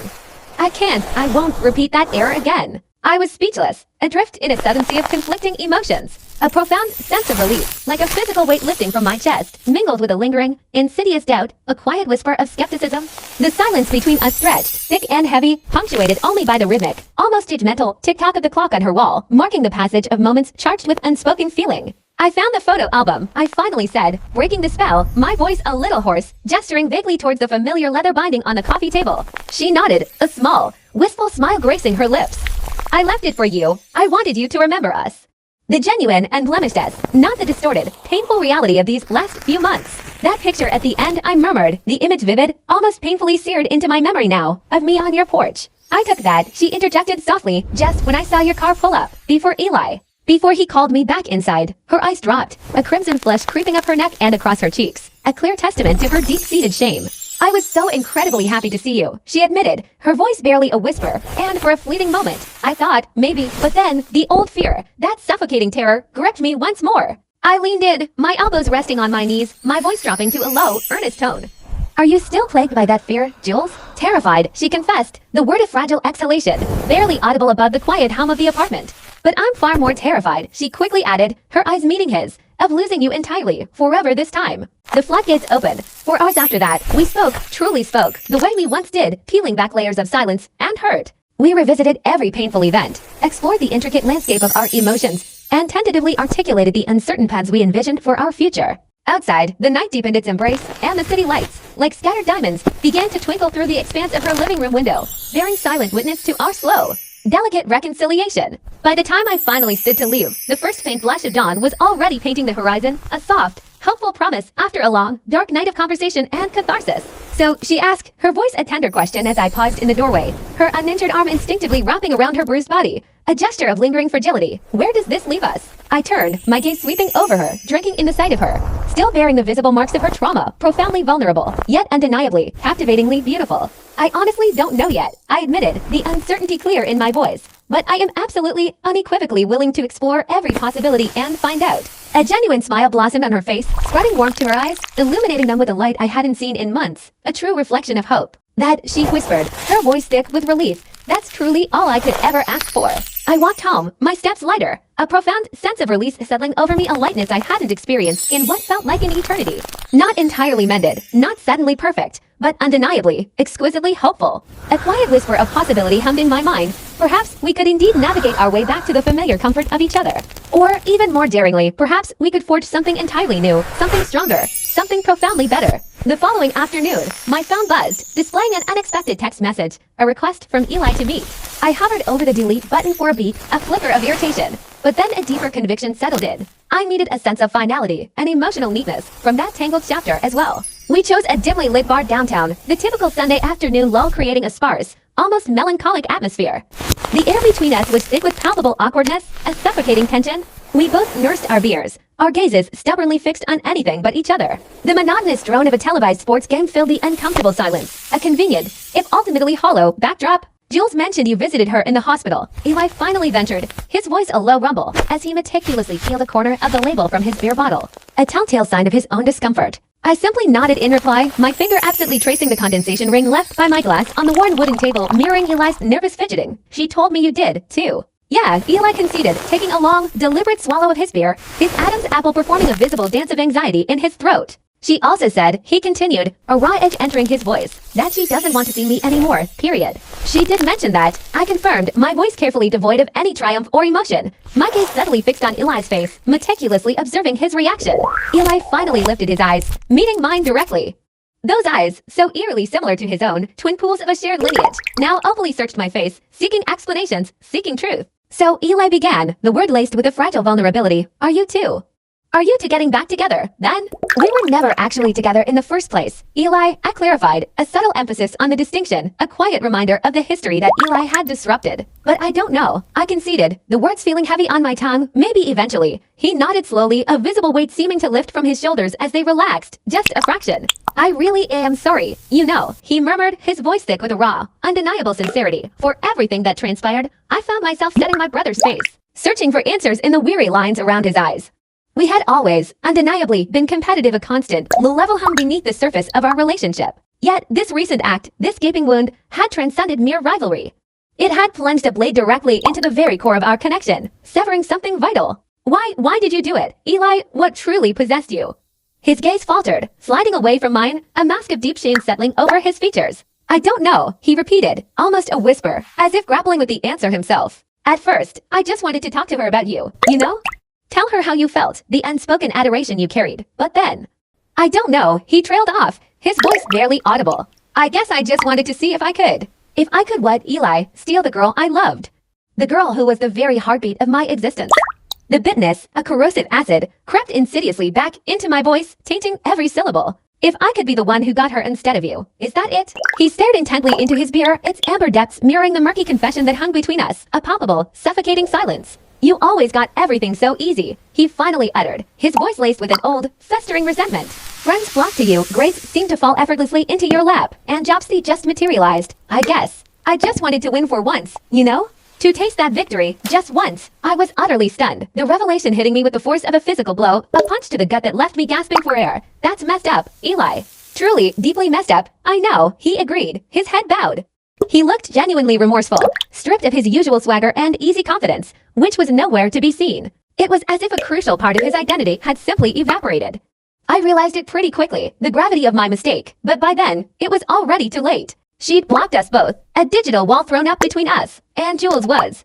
Well, she was a mess, a total wreck, talking about you constantly, reliving every memory. I knew, with a sickening certainty, that I'd made a colossal, unforgivable mistake. I didn't know what to say to that. The words lodged somewhere deep in my throat, refusing to surface. We finished our beers in a heavy, suffocating silence, the rich tapestry of our unspoken history, all the shared triumphs and secret wounds, filling the cavernous gap where words should have been. Do you think we'll ever be okay again? He finally asked, his voice barely a tremor, thick with a fragile uncertainty that pierced my own guarded shell. I sighed a long, weary exhalation, carefully considering the immense weight of the question. I don't know, Yule. That's going to take a lot of time. More time than either of us can probably imagine right now. He simply nodded, a quiet acknowledgement of the difficult truth, accepting the answer without protest. I understand, he murmured, and for the first time in a long while, I felt a flicker of hope. As I drove home, the familiar streets blurring past, my mind replayed everything that had transpired, a chaotic montage of emotions. The stinging betrayal, the crushing hurt, the lingering confusion, they all swirled together. Yet, amidst the turmoil, a fragile seed had been planted, the possibility of something new, something raw and honest, something truly real. The setting sun, as if offering a benediction, painted the vast expanse of the sky in breathtaking shades of fiery orange and soft, blushing pink, a beautiful, albeit complicated, ending to an even more complicated day. I pulled over to the side of the road, heart thrumming with a newfound resolve, and texted Jules. Dinner tomorrow. Her response was immediate, a beacon cutting through the lingering doubt. I'd love that. I quickly texted her back with the time and place. Nothing fancy, just this old-time place we used to go to all the time. I spent an embarrassingly long time picking out a shirt, an absurd endeavor, really, considering she had practically seen me in every threadbare item I owned over the years. Why the sudden vanity? I finally settled on a soft blue button-down that she had once, casually remarked, brought out my eyes. Not that I specifically remembered that exact comment or anything, it just somehow felt right. I arrived at the restaurant a full 15 minutes early, securing our usual booth by the window, a familiar anchor in a sea of uncertainty. Teresa, our longtime waitress, instantly recognized me, her smile warm and genuine as she asked where I'd been lately. I just shrugged, offering a non-committal been busy with work, an infinitely easier explanation than attempting to unravel the entire convoluted mess. Jules, to my utter surprise, showed up right on time, a stark departure from her usual habit of running at least 10 minutes late to absolutely everything. Her arm was still cradled in the sling, a reminder of her recent accident, but she had taken the time to put on makeup and meticulously style her hair. She looked good, really good. My heart, despite everything, performed that stupid, endearing little flip it always did whenever she entered a room, a Pavlovian response to her presence. Hey, she said, her voice soft, as she gracefully slid into the seat across from me. Thanks for suggesting this place. I really miss their pad thai. Yeah, me too. I managed, suddenly, inexplicably nervous. I found myself fidgeting with my napkin, pleating and unpleating it, a nervous habit I thought I'd outgrown. We had spent hours talking at her apartment, pouring out our hearts, but somehow this felt different, more official. We ordered our usual dishes without needing to consult the menu. Pad thai for her, green curry for me, and a shared plate of crispy spring rolls. The comforting familiarity of the routine was a soothing balm to my jangled nerves. For a while, we kept the conversation light, orbiting around normal, everyday topics. Her recovery from the accident, the latest developments at my job, this new movie she was desperate to see. It almost felt like old times, a fragile illusion of normalcy. So she finally began, after our food had arrived and a lull settled over the table, her voice dropping to a more serious tone. I've been doing a lot of thinking about everything. I nodded, deliberately taking a bite of my curry, giving myself a precious second to brace for what was to come. Me too, I admitted, my voice a little muffled by the food. I want to be completely honest with you, she stated, her fork clattering softly onto her plate as she laid down her metaphorical shield. No more half-truths, no more hiding things from each other. I'd appreciate that, I responded, striving to keep my voice neutral, unaffected, even as my stomach twisted into a knot of apprehension. She took a deep, fortifying breath, her gaze locking onto mine.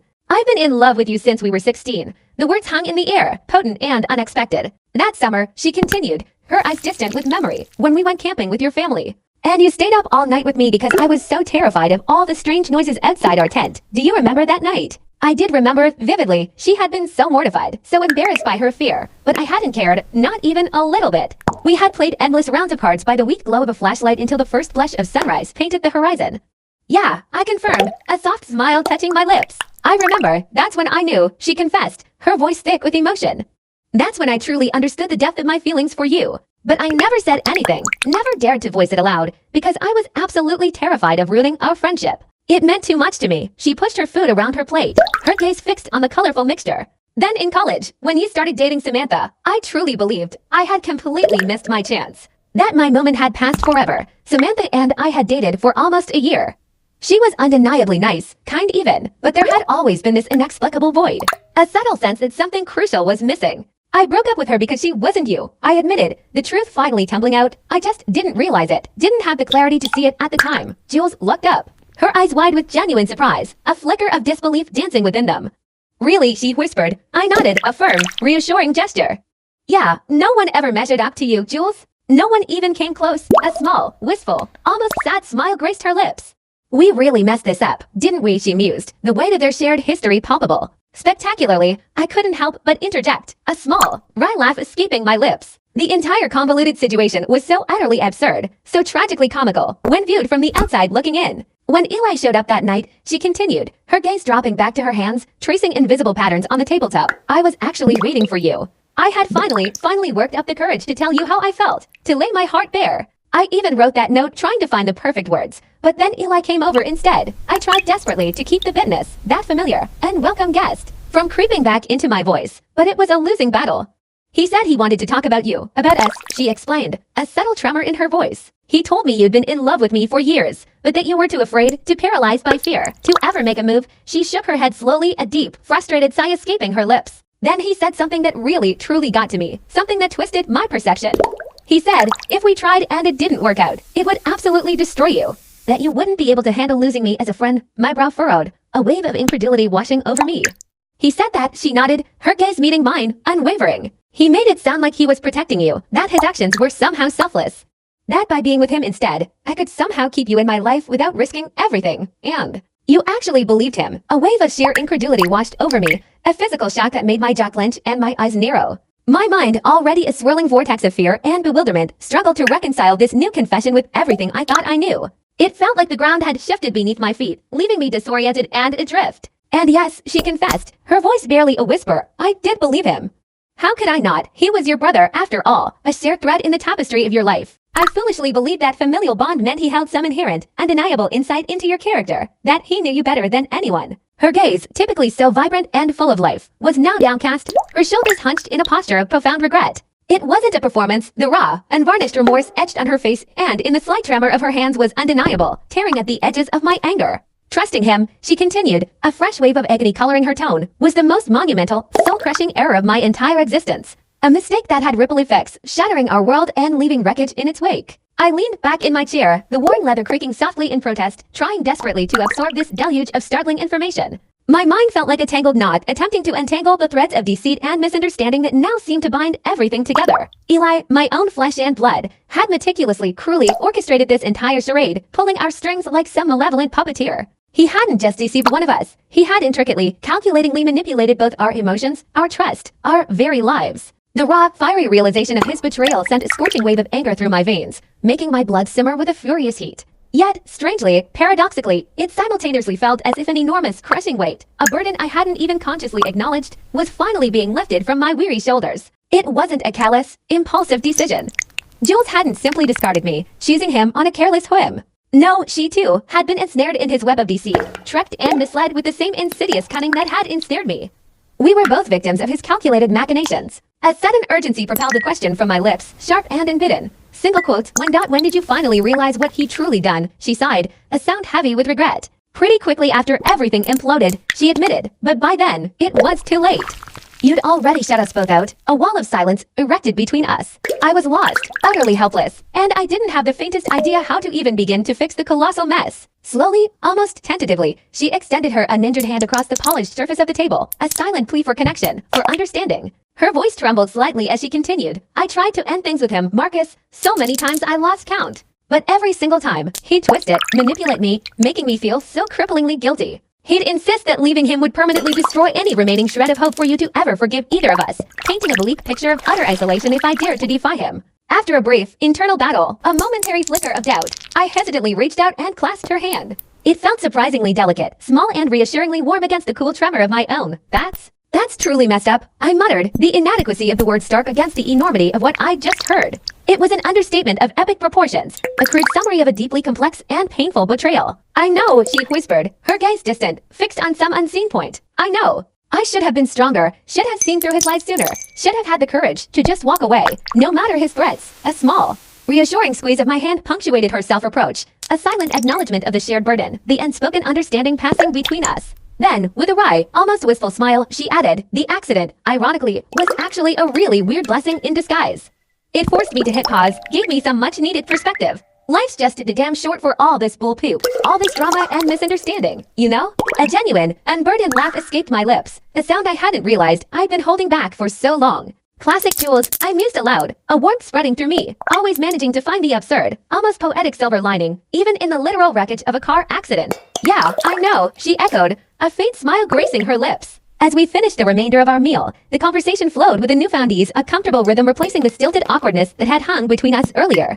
The suffocating tension, thick as fog, had finally broken, dissipating into the cool night air, replaced by a delicate, almost tangible feeling that strongly resembled hope, tentative, perhaps, but undeniably present. Despite her half-hearted protests, a polite but ultimately futile attempt to insist on paying her share, I quietly took care of the bill.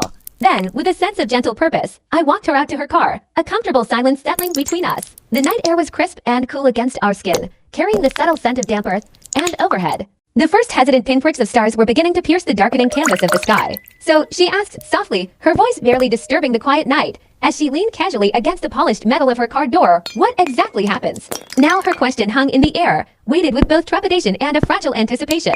I took a long, fortifying breath, the cool air filling my lungs, before offering my answer, a statement born of careful consideration.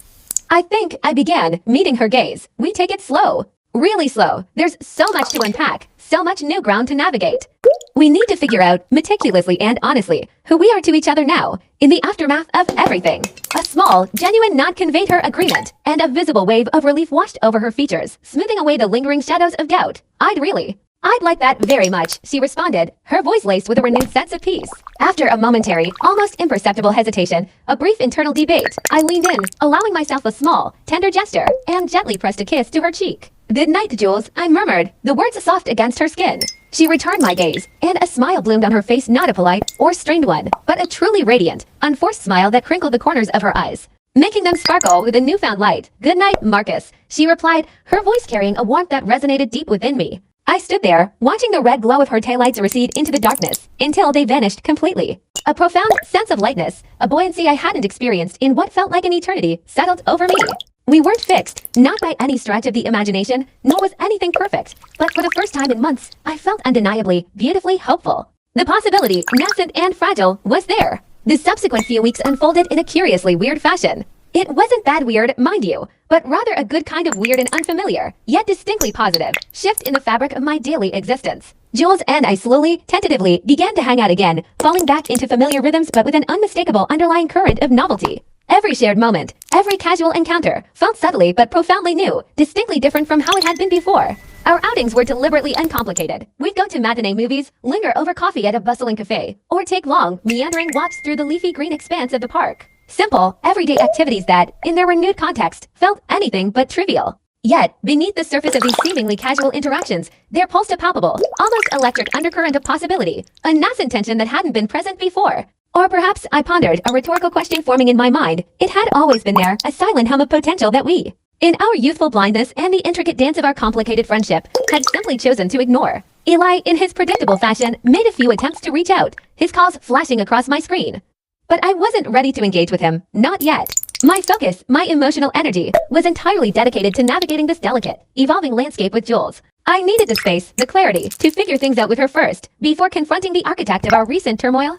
My mom, ever observant and concerned, broached the subject of Eli during our ritualistic weekly phone call. I offered a vague but honest enough reply, telling her we were taking some time apart. To my immense relief, she didn't probe, didn't push for details. A silent understanding passing between us that I profoundly appreciated. Approximately a month after that pivotal dinner, Jules extended an invitation that felt both familiar and strangely thrilling. A movie night at her apartment, just like old times, she'd messaged. Though we both knew nothing was truly just like old times anymore. Her arm, a visible testament to her recent ordeal, was finally free of its sling, though she'd cautioned that it still occasionally ached, a persistent reminder of its healing process, if she overexerted it. I arrived armed with her absolute favorite flavor of ice cream, the one with extra fudge swirls and cookie dough chunks and, of course, a generous supply of those aggressively sour candied worms she'd always had a penchant for hoarding like some precious, neon-colored treasure. I have something for you, she announced, a hint of nervous excitement in her voice, after we finally settled comfortably onto her plush couch. The movie title cards frozen in anticipation on the screen. Oh, I responded, a single eyebrow arching in genuine curiosity, my attention now fully diverted from the paused film.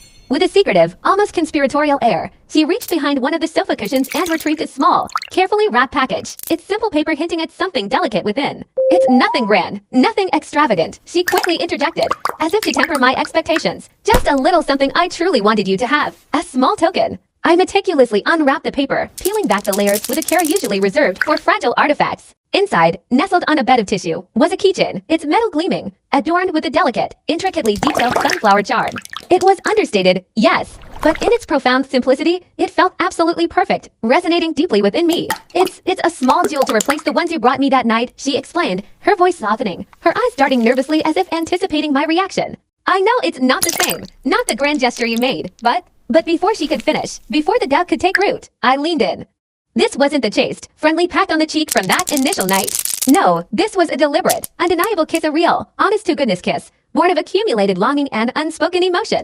For a fleeting second, she seemed to freeze, a momentary suspension of breath, before she melted into the embrace, kissing me back with an intensity that surprised and thrilled me. Her hand, soft and tentative at first, found its way to rest gently on my shoulder, solidifying the connection. When we finally, reluctantly, pulled apart, both of us were grinning from ear to ear, wide, unabashed smiles that rendered us utterly speechless, looking, quite frankly, like two blissful idiots who'd just stumbled upon the secret to the universe. I wanted to do that, I admitted, the words tumbling out, laced with a surprising blend of relief and vulnerability, since I was, like, 13 years old. She laughed, a joyous, unrestrained sound that made her eyes sparkle with end tears of happiness.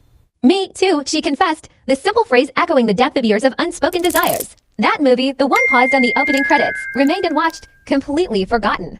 Instead, we spent the entire night talking truly, deeply talking. We unearthed every unspoken fear, every buried hope, every pent-up emotion we'd been too terrified, too uncertain, to articulate for what felt like an eternity. But it wasn't an entirely somber, heavy conversation. We punctuated the profound revelations with bouts of our signature stupid jokes, the kind only we understood, and even engaged in a playful, sporadic popcorn skirmish, reminding us that some fundamental aspects of us would, gloriously, never change. Yet, beneath the familiar banter, there was an unmistakable new layer, a profound depth of honesty that permeated every word. It was a terrifying honesty, exposing raw vulnerabilities, but simultaneously, it was exhilarating, a liberating rush of genuine connection. The next morning, I awoke to the soft warmth of Jules's head resting gently on my shoulder, the comfortable weight a silent testament to the night's intimacy. We hadn't crossed any lines beyond the tender, lingering kisses we'd shared. After all, we were consciously, deliberately taking things slow. Remember, that promise was a gentle guide. Even so, waking up beside her, feeling the rhythm of her steady breath, felt profoundly, unequivocally right in a way that no other experience, no other person, had ever truly resonated within the deepest chambers of my heart. With the utmost care, a tenderness born of pure affection, I gently shifted her head onto a pillow, allowing her to continue her peaceful slumber, before quietly slipping off the couch to embark on the morning ritual of making coffee. Her kitchen, with its familiar scent of lingering cinnamon and faint coffee, was exactly as I remembered it, a perfect embodiment of organized chaos, brimming with an excessive collection of quirky mugs, yet surprisingly sparse when it came to actual, substantial food items. I instinctively located the coffee beans precisely where they always resided in their designated ceramic canister, and with a comforting hum, started the machine. The rich aroma already beginning to unfurl. As my gaze scanned the crowded shelves, searching for a suitable clean mug amidst the eclectic assortment, my eye snagged on something unexpected. A letter resting on her counter, partially obscured beneath the latest issue of a glossy magazine. I would never have deliberately snooped, but my own name, starkly addressed on the envelope, inexplicably caught my attention, drawing my focus with an irresistible pull. It was unmistakably addressed to me, penned in Jules's distinctive, flowing script. The envelope itself was noticeably worn, softened at the edges, and creased in places, hinting that it had been held, touched, perhaps even agonized over, countless times. A moment of sharp hesitation passed through me, a fleeting debate between propriety and an overwhelming surge of curiosity, before I cautiously reached out and picked it up. The seal, I noticed, was already broken, a thin tear betraying its previous opening. Inside, unfolded with a tremor in my hands, was a letter, dated the day before I had appeared on her doorstep, flowers in hand, a silent peace offering. It was the very same day as that terse, almost cryptic note I'd found inexplicably tucked away in her junk mail, but this was different. This was substantially longer, infinitely more detailed, a tapestry woven with raw emotion. Marcus, the letter began, her familiar handwriting a comforting anchor in the storm of new revelations. I've rewritten this damn letter a dozen times, maybe more, and it never, ever comes out sounding the way I want it to. So I'm just going to stop trying to perfect it and simply say it. I'm in love with you. The words, stark and powerful, jumped off the page, hitting me with the force of a physical blow. I have been, deeply and irrevocably, for years longer than I can even consciously recall. I know, truly, that this confession might irrevocably shatter everything we have, everything we built between us as friends, she continued, her vulnerability practically seeping from the ink. But I just can't, for the sake of my own soul, keep pretending any longer. You are my absolute best friend, she wrote, a familiar sentiment, my favorite person in the entire world. The very first one I instinctively reach for, the one I want to call when anything good or heartbreakingly bad happens. But Marcus, you're also so much more than just that cherished role. I yearn to know what it truly feels like to be with you, she confessed, the emphasis palpable, to really, authentically be your partner, not just your confidant. I'm utterly terrified of taking this leap, of risking everything, but I'm ready, Marcus. I'm ready if, and only if, you are too, love, Jules.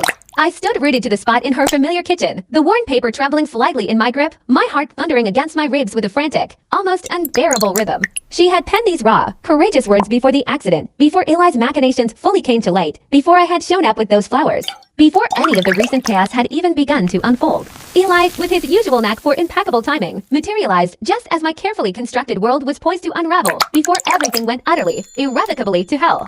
A soft, almost whispered voice drifted from the doorway, pulling me sharply from my reverie. I see you found it. It was Jules. Her presence a gentle balm even amidst the chaos, her hair a charming, sleep-tousled halo around her face, indicating she just stumbled out of bed. I lifted my gaze, the confession-laden letter still clutched tightly in my hand, its edges perhaps a little crumpled from my anxious grip. My voice, barely a murmur, felt raw with a mixture of disbelief and a fragile hope. You were actually going to give this to me, she offered a slow, deliberate nod, her eyes holding a complex swirl of regret and understanding. She then moved with a quiet grace, crossing the kitchen to retrieve the steaming coffee mug I'd already filled, the warmth from the ceramic a stark contrast to the chill in the air between us. That night, she began, her voice a low hum, the memory still fresh and vivid. I had every single detail meticulously planned out. I was going to cook your favorite dinner, set the mood just right, finally give you that letter, and then, at long last, open my heart and tell you precisely how I felt about you. A shadow flickered across her features, a fleeting glimpse of what might have been. And then Eli showed up, didn't he? Just like a storm cloud, out of nowhere, completely blowing everything apart. The pieces of our tangled past, the lingering questions that had gnawed at me for months were now, in that quiet kitchen, finally clicking into painful, undeniable place. Yeah, she sighed, a single word laden with a universe of unspoken emotions. She took a long, steady sip of her coffee, her eyes deep and knowing, never leaving mine as she peered over the rim of her mug. I came so close to giving it to you anyway, to just pushing past the fear and going for it. But then he started saying all those things, all those harsh, biting words about us, about me. And I just crumbled. I got scared all over again, terrified of what might happen if I truly put my heart out there. With a deliberate, almost reverent motion, I carefully refolded the letter, creasing the paper along its original lines, and gently slid it back into its envelope, as if protecting a fragile secret. A quiet question, heavy with unspoken desire, escaped my lips. Can I keep this? Her reaction was immediate and beautiful. A flicker of genuine surprise brightened her eyes, quickly followed by a soft, tender smile that reached every corner of her face. Of course, she responded, her voice gentle, as if the answer had always been obvious. Without another word, I carefully tucked the precious envelope deep into my pocket, feeling its reassuring weight, and then, with an almost desperate urgency, I pulled her into a tight, encompassing hug. It felt like coming home. She fit against me with an effortless perfection that stole my breath, her slender frame melting into mine, her head nestling instinctively, comfortably, right under my chin. We simply stood there, suspended in time, for what felt like an eternity, just holding onto each other in the warm embrace of her sun-drenched kitchen. The morning light, now a vibrant gold, streamed in through the window, illuminating the dust motes dancing in the air and casting long, gentle shadows around us. We wasted so much time, didn't we? She murmured, her voice muffled against my chest, a wistful note in her tone that spoke of lingering regrets. I gently pressed a kiss to the soft crown of her head, feeling the delicate texture of her hair against my lips, and offered a whispered reassurance. We have plenty more, my love. A lifetime, if you'll have me. That pivotal morning, drenched in the promise of a new beginning, unfolded exactly 6 months ago. Today, Jules and I are, with a joyful certainty, officially and unequivocally together. And truthfully, our reality is 1,000 times richer, deeper, and more fulfilling than I could have ever possibly imagined. Does that mean it's a fairy tale, utterly without flaw? Of course not. It's gloriously, imperfectly real. We still find ourselves engaged in the most ridiculous, utterly inconsequential arguments about things like the correct way to load the dishwasher or the optimal temperature for the apartment. And yes, she still possesses that charming, yet sometimes exasperating, habit of running gloriously late to absolutely everything, from dinner reservations to casual coffee dates. As for me, my old habit of overthinking every single interaction, dissecting every word and glance, stubbornly persists. Yet, despite these charming quirks and minor frustrations, what we have is profoundly, unequivocally real, a raw, honest connection that nothing else in my life has ever even come close to matching. In parallel, Eli and I have embarked on the slow, painstaking journey of rebuilding our fractured relationship. It's an arduous path, far from easy, fraught with emotional landmines. There are still sharp, visceral moments when the memory of what he did, the pain he inflicted, flares up, and I find myself seething with a familiar anger. But through it all, Jules, with her incredible empathy and unwavering logic, became my guiding light. She gently, patiently helped me to see, with a clarity I couldn't achieve on my own, that stubbornly clinging to that corrosive anger wasn't actually punishing Eli. It was only poisoning me, slowly eroding my own peace and happiness. No, we're certainly not back to the easy, uncomplicated brotherhood we once shared, not yet, perhaps never exactly. But day by day, step by careful step, we are undoubtedly getting there, inching closer to a new kind of understanding and acceptance. Just last week, to commemorate our 6-month anniversary, a milestone that felt both incredibly fast and impossibly long, Jules, and I returned to that cozy little Thai restaurant. The one with the string lights and the fragrant curries, where we shared so many pivotal conversations. I had meticulously crafted an entire speech in my head, a heartfelt monologue brimming with declarations of how immeasurably she meant to me, how profoundly she had transformed my life, and how utterly, spectacularly happy I was to be by her side. My words were polished, my emotions ready to spill forth. But before I could even clear my throat, as we settled into our familiar booth, she reached into her purse and, with a sudden, deliberate movement, pulled out a small, unassuming box. My breath hitched as she slid it gently across the polished wooden table towards me. "What's this?" I managed to ask, my voice tinged with genuine surprise and a sudden, inexplicable thrill. My eyes darted from the box to her face. "Just open it," she urged, a playful yet undeniably nervous glint in her eyes, though an undercurrent of barely contained excitement shone through. My fingers trembled slightly as I lifted the lid. Inside, nestled on a soft velvet cushion, was a single, gleaming key, her very own apartment key, elegantly attached to a delicate chain. And dangling beside it, a tiny, intricately detailed sunflower charm, an identical twin to the one she had given me months ago, a subtle, beautiful symbol of our blossoming connection. "Move in with me," she stated, her voice steady, confident, yet laced with a tender vulnerability. It wasn't exactly a question, but it wasn't a forceful demand either. Rather, it was an invitation, a hopeful declaration of intent. Her eyes, earnest and unwavering, held mine as she explained, "I'm genuinely tired of this constant back and forth, shuffling between our two places, feeling like I'm always leaving a piece of myself behind. More than anything, I just want to wake up with you every single morning, to see your face first thing, every day." There wasn't even a moment of hesitation, not a single flicker of doubt. My answer was an instantaneous, resounding yes. A word that felt like it had been waiting in my heart for years. "So consider it settled. Next weekend, we'll be embarking on the joyful chaos and moving my belongings, box by box, into her apartment. The timing is, as fate would have it, absolutely perfect. My current lease conveniently wraps up at the end of the month anyway, and frankly, her place boasts significantly more space. A welcome upgrade, but beyond the practicalities, there's an emotional pull, an undeniable allure. Her apartment has that balcony, you know? The one where we used to sit for hours, talking until the stars appeared, sharing secrets and dreams, often until the early hours of the morning. I can already vividly picture us there, intertwined, sharing quiet moments, as we watch countless breathtaking sunsets together, painting the sky with hues of orange and purple. It truly is funny, almost poetic, how life weaves its intricate tapestries. If you had whispered to me just a year ago, perhaps even 6 months ago, that I would find myself here utterly content, profoundly happy, and deeply, madly in love with my very best friend, I would have dismissed you outright, perhaps even laughed at the absurdity. Not after the sheer emotional upheaval, the misunderstandings, and the heartbreaking detours we'd navigated. But sometimes, doesn't it feel like the longest, most circuitous roads, the ones riddled with unexpected twists and turns, are precisely the paths that ultimately lead us exactly where we were always meant to be? "Babe, can you come here for a second?" Jules's voice, a warm, familiar melody, is drifting in from the living room now, pulling me gently back to our vibrant present. She's undoubtedly standing in front of the streaming menu, her brow probably furrowed in that adorable way it does when she's trying to decide between a rom-com and a gritty sci-fi flick. She needs my expert assistance, of course, in the perennial, yet delightful, task of picking a movie for us to watch tonight. And you know what? Some things, the truly precious, comforting constants, never really change, do they?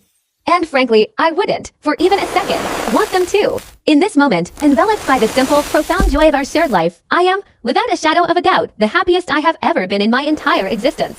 And if I'm being brutally honest with myself, it's all because, after years of agonizing over it, I finally mustered every ounce of courage I possessed to lay bare my heart and tell her exactly how I felt. Though, to be fair, and for the sake of strict technical accuracy, she did technically beat me to the punch and confessed her feelings first, in that beautiful, clumsy letter.